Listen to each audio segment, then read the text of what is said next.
you expect. My name is Markus Wessendorf. I'm a professor of Western Theatre here at the Department of Theatre and Dance at UH. And I'm also the director of the theatre production Vanya and Zombies, which was performed on the stage only 3 weeks ago.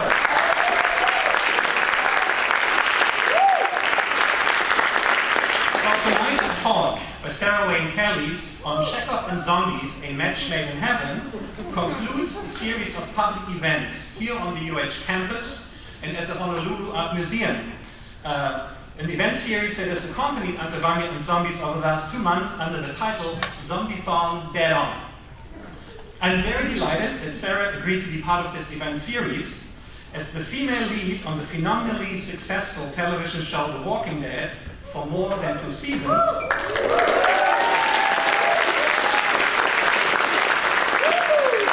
could not imagine a person more qualified to share with us her ideas about the recent resurgence of the zombie genre and its potential link to the work of Russian playwright Anton Chekhov. I've been asked repeatedly in the last few weeks why we didn't schedule Sarah's talk during the actual run of Vanya and Zombies.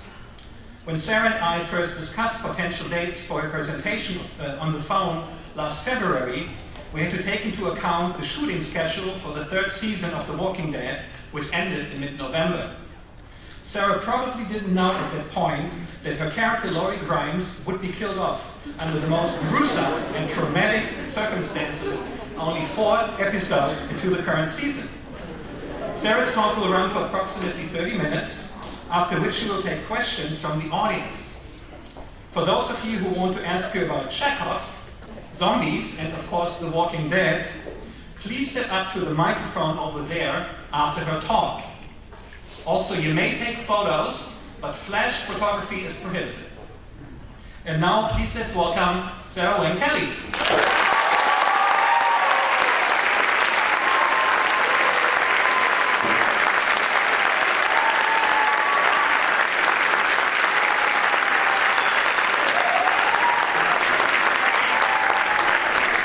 There's about 200 more of you than I was expecting. Thanks for coming on a Saturday night. Why aren't you doing something more interesting?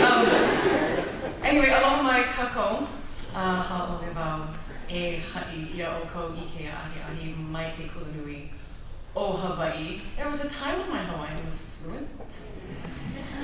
It's been 10 years since I've lived here, and that's the most terrifying thing I think I'm going to say in the next half hour. It's really great to be here, by the way. This is the first theater I ever remember seeing a play in.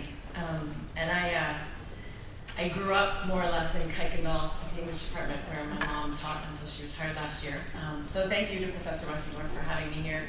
And I wanted to extend the congratulations to the cast and crew of Vanya and Zombies. I unfortunately wasn't in town to see it. I hear it was amazing. And I've been slipped a DVD, so hopefully I'll get a chance to see it before too long. So yeah, in case of some of you don't know, although I think he just let the cat out of the bag, for those of you who've been TiVoing The Walking Dead. So I died last month. It happens in my line of work, more than once actually to me. I'll be honest, you don't ever really get used to it, but during my time on The Walking Dead, I spent a good deal of time talking and thinking about zombies and performance. And this was necessary because in my entire arts education, starting at the St. Andrews Priory Summer Program and going all the way through a Master of Fine Arts at the National Theatre Conservatory, I never had a single class in zombie acting. Which is totally crazy. And in fact, of the 3 of us who were leads of The Walking Dead initially, although 2 of us are now dead and 1 of us twice, we all, as I say, it happens in my line of work, we all came from national training programs, right? So Andy Lincoln studied at RADA, England's Royal Academy of Dramatic Arts. John Bernthal studied actually at the Moscow Art Theatre in Russia. And I was at the NTC, and none of these pillars of performance education included so much as a weekend seminar in zombie acting. So we talked about it a lot, and we experimented a good deal, and I won't speak for the boys, but I came to the conclusion that Chekhov and Zombies are quite possibly a match made in heaven.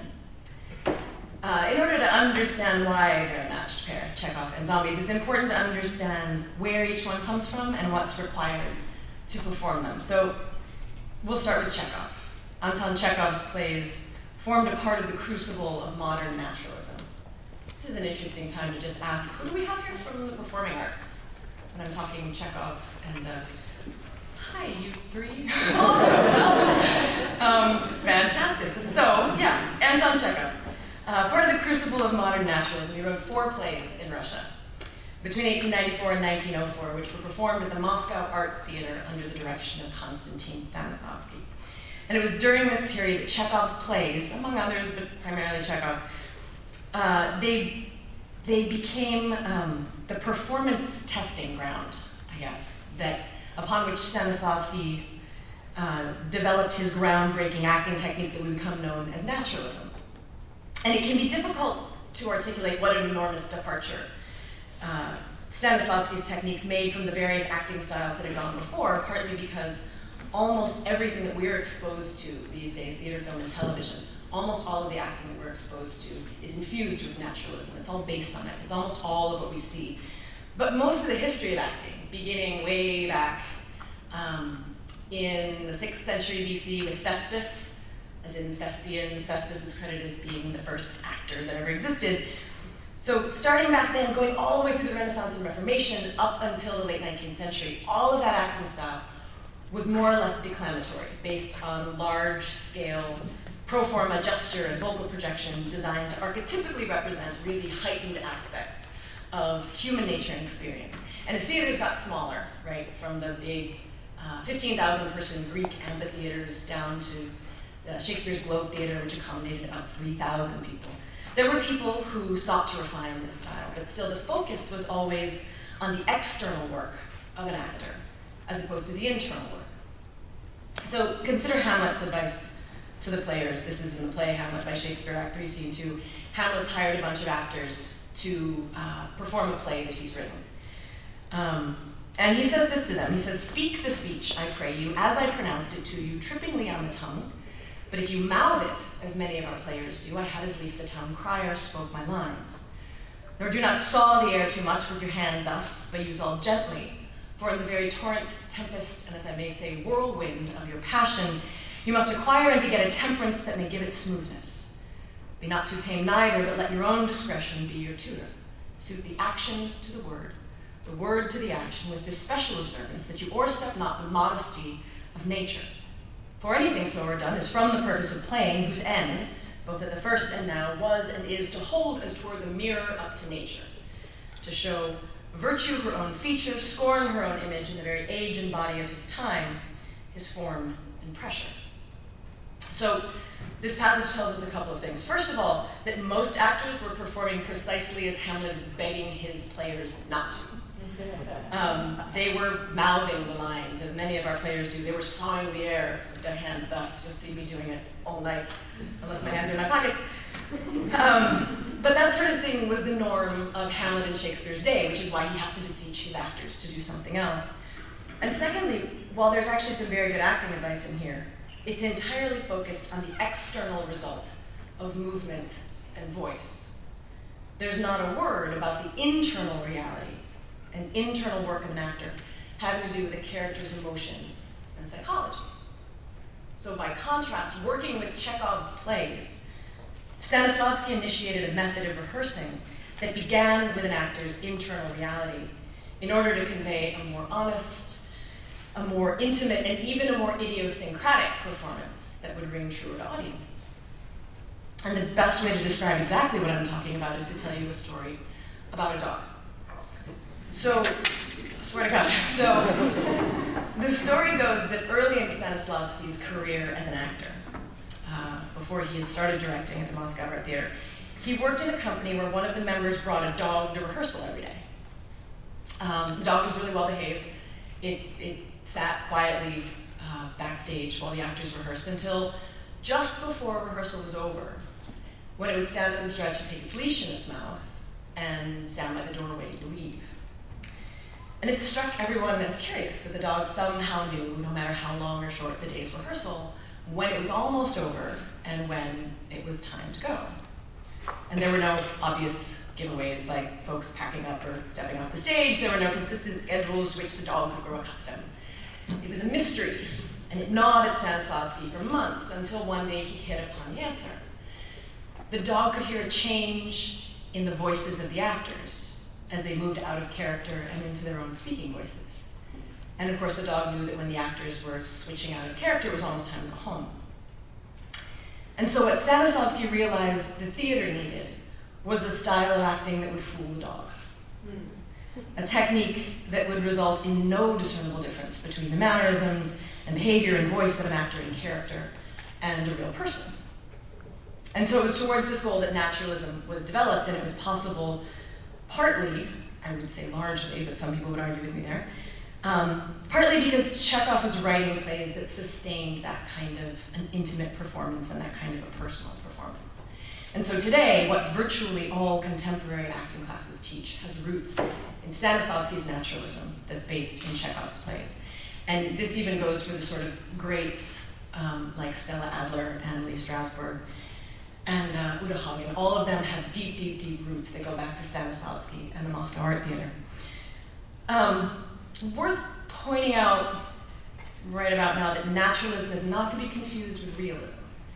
And I say that because there might be people who suggest that the union of Chekhov and Zombies is doomed because zombies aren't real. Realism, as practiced by the scripted and produced programming that goes by the name reality television, includes virtually no performance technique and does not carefully sift through the mundane moments of life to decide what to include in a narrative. Naturalism is about distilling and rarefying the mundane to convey honesty, to convey emotional truths, but it's not limited to specifically what is real, nor does it slavishly adhere to the moment-to-moment mundane. Literal reality is often pretty petty, and quite frankly, if it were that interesting, no one would watch TV or film. We'd sit on an ice and watch the world. So the point is, what I'm discussing is naturalism, plain and simple. Excuse me, Bong. So that's Chekhov, the crucible of contemporary naturalism. So zombies, what are they? To answer that question, I went to our Walking Dead film crew. There are a lot of people, a lot of really smart people right now writing and talking about zombies. I imagine many of them have been a part of this lecture series. I absent myself from their number. But I was interested in the input of the people who work alongside zombies every day. I figured that the artisans and the craftspeople who spent the last few years working on our show would have some useful things to say. So I interviewed a wide range of our film and production crew, and I asked them this question: what do you think zombies represent? And so here are their answers. Are demons inside? Mass hysteria? What people fear they would be like after death? Society and evolution? Sharks, because they're not thinking machines, they're eating machines. Fear of the unknown, and an epidemic. 7 answers. 7 answers out of our entire crew. A crew is 80 people. Everyone else I asked either said that zombies represented nothing to them, or they looked at me like I was crazy for asking and refused to answer the question at all. I get that a lot. Initially, I'll be honest, I was disappointed with this response. I was hoping to uncover grandiose theories of zombies as channeled anxiety over the financial crisis, or an ontological reaction to our increasingly secular society. I was hoping for fancy answers with big words. It would have been really fun, and I could have tried out some silly pseudo-academic theories with you all here today. Bless you. But anyway, most of the folks on our crew just didn't feel that way. And who am I to say otherwise? So it made me think that perhaps the point is precisely that zombies represent nothing. That they don't represent anything specific, or to put it another way, zombies are a void. They hold a space open that's free of the specifics of storytelling and into which viewers can insert their own personal fears. This blankness, this lack of a specific representative meaning may be a zombie's dramaturgical strength, that they're a placeholder, themselves nothing at all. They're a blank slate onto which we can map our fears. Our fears that there is no God. Our fears that Justin Bieber doesn't want to marry us. Our fears that our mortgage is worth twice the value of our house, etc., etc., etc., etc. So from the mundane to the monumental, perhaps zombies allow us to fill in the blank with our own neuroses and insert them into the story as the central antagonist. And this might go a long way to explaining the hegemonic global success that zombies have had in popular culture in recent years. And the success has been staggering. To use the example I'm most familiar with, The Walking Dead premiered this season to 15.2 million viewers for the night, making it the most successful show of the entire fall television season among the coveted 18 to 49 demographic, and the most successful drama in basic cable history, full stop. Initially, internationally, the show is presented in 122 countries around the world, and ranked #1 in regions like the UK, Spain, Italy, Argentina, and Mexico. The show's Facebook page has over 8 million fans. On the feature film side, Shaun of the Dead opened at #7 and grossed $30 million worldwide in 2004. 28 days later, opened at #4, grossed $82 million worldwide in 2003. The remake of Dawn of the Dead opened at #1 and grossed $102 million worldwide in 2004, and Zombieland opened at #1, grossing $102 million worldwide in 2009. 2 of those are comedies, 2 of those are horror movies, across a wide variety of genres right now. Zombies are making people a fortune. And it's not the actors. No, seriously. And it's not just on screen. So Pride and Prejudice and Zombies made it to #3 on the New York Times bestseller list for trade paperbacks in 2008. Max Brooks' brilliant book, World War Z, An Oral History of the Zombie Wars, was on the New York Times hardcover bestseller list for 4 weeks in 2006. So what we see when we consider these successes together is that zombies sell well and to a surprisingly wide range of demographics. These numbers are clear evidence that zombies aren't just for teenage boys anymore, although they are certainly an important part of how I get paid. And maybe one reason for the sort of wide appeal of zombies right now is that the generation gap that can often accompany pop culture is mitigated by the availability of an antagonist tailored to each individual viewer or reader. The zombies as personalized antagonist theory may account for both the range and the depth of the popularity of the genre. So if that is indeed the case, then Chekhov and Zombies are, as I have said, a match made in heaven. Chekhov as the home of contemporary naturalism, and Zombies as a do-it-yourself dramaturgical antagonist. And I'll make the point with 2 primary arguments. One has to do with literature, and one has to do with performance. So in terms of literature, by providing classic theater pieces with contemporary antagonists through the use of zombies, the plays can become relevant again. So for instance, The Cherry Orchard. It's an amazing character piece, as any actor or director who's ever worked on it can attest. But making it relevant to an audience when the circumstances of that period in Russian history are at best unknown, and at worst a source of WTF to a modern audience, it presents a real challenge to directors and actors. Because to fully understand a theater piece, you have to have a strong sense of the stakes, right? Of what is at risk for the characters and the action, and it has to mean something to you. But the stakes of The Cherry Orchard are this: the loss of a vast estate at the hands of a culture whose patrician hegemony is slowly giving way to a more egalitarian Russia, where the abolition of serfdom, the rise of the merchant class, and nascent moves towards women's liberation have conspired to bankrupt and unseat the Russian aristocracy and landed gentry. I swear to God, that's the story of the play. These are the historical conditions under which the play makes sense, and taken in and of themselves, makes the play all but obsolete for a modern audience, particularly a modern American audience.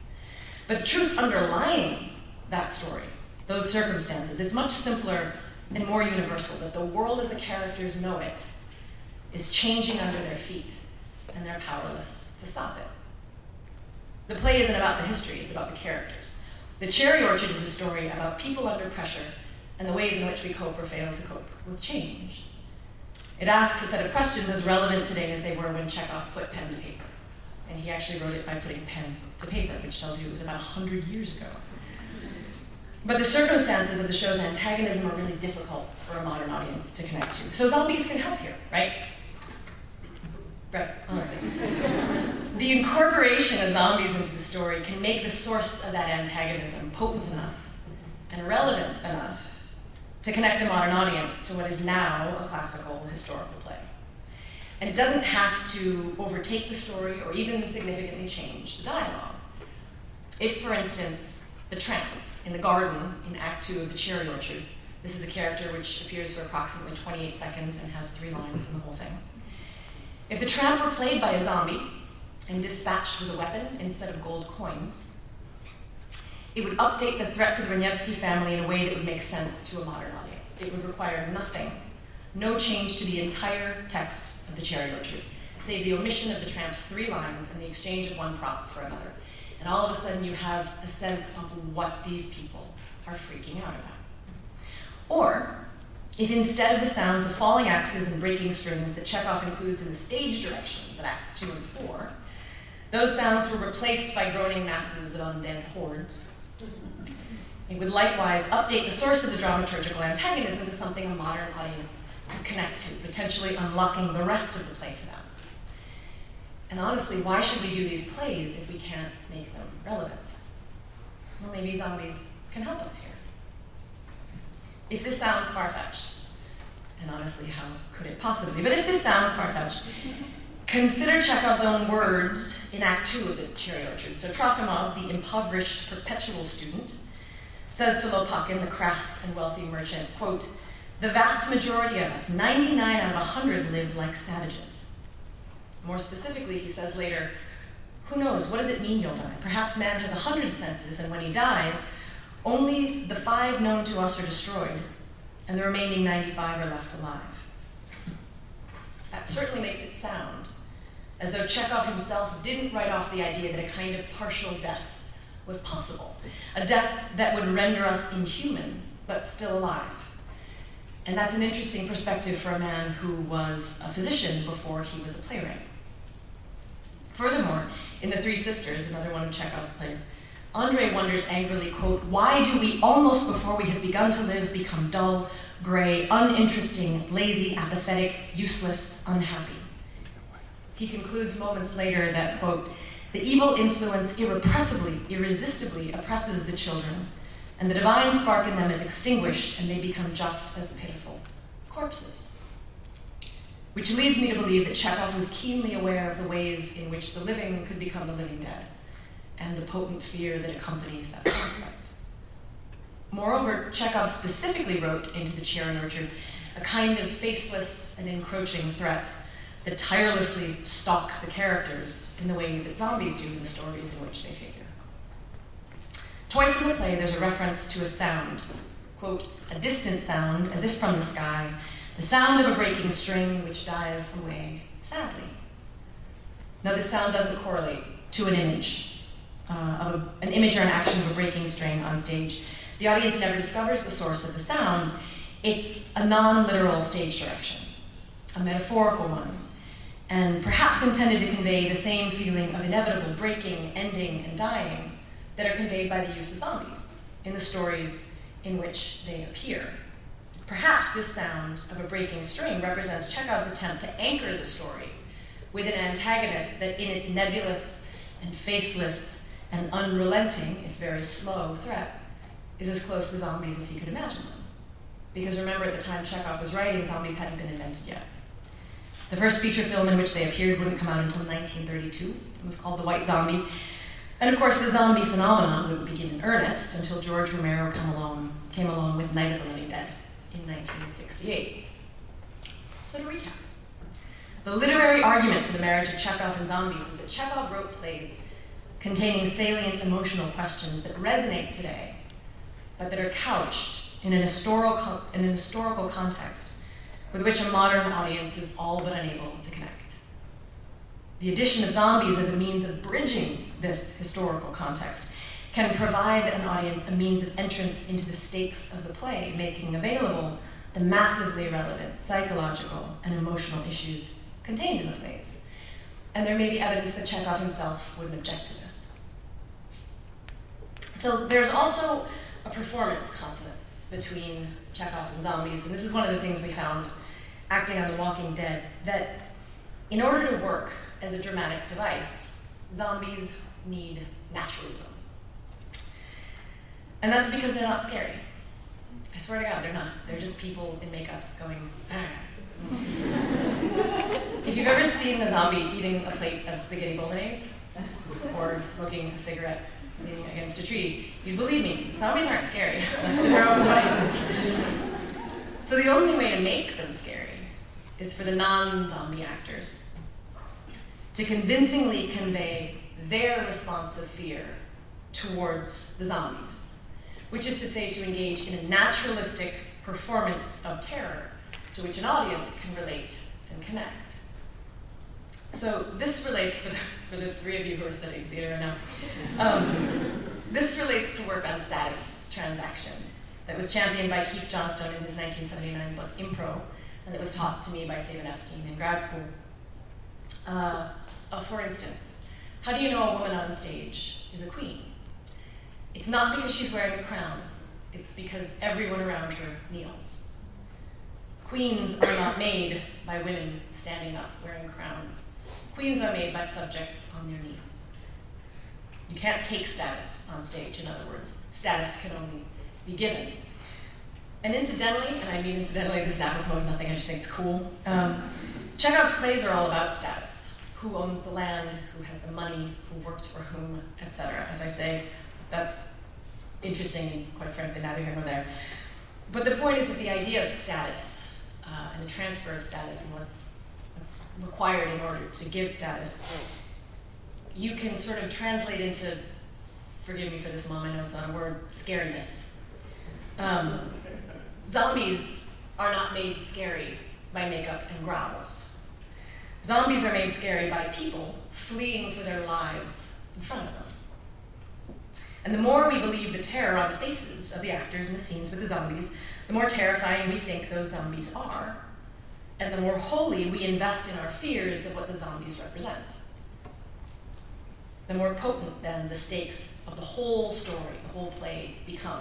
This is a zombie's dramaturgical job, to raise the stakes of a drama so that the audience invests more wholly in the characters who are still alive.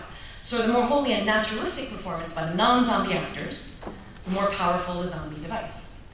Symbiotically, the more powerful the zombie device, the more salient the threat to the characters in the story, which engages an audience and potentially reanimates great historical plays.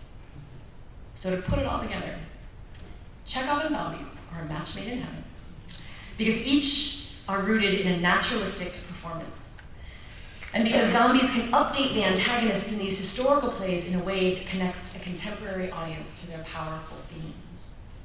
When you put Chekhov and Zombies together, you may have a potent way to bridge the gap between historical context and modern audiences in a way that makes old plays come back from the dead. Because Chekhov didn't write classical theater, and he didn't write historical plays. Chekhov wrote contemporary theater. That's what it was when he wrote it. And canonizing those plays in a way that enshrines them in glass, insisting that they be staged and performed only as it was in, say, 1900, is to consign them to a museum and let their incisive intelligence molder and suffocate, rendering it useless to current and future generations. What if we let it breathe? What if, by the inclusion of contemporary elements, classical plays were given fresh relevance to audiences? If we gave ourselves a chance to perform Chekhov that way, say with zombies, we might also give ourselves a chance to re-engage with these marvelous plays in a way that connects us deeply to one of Chekhov's recurrent themes, that if we don't accept the world as it changes, it may very well eat us alive. Thanks, y'all.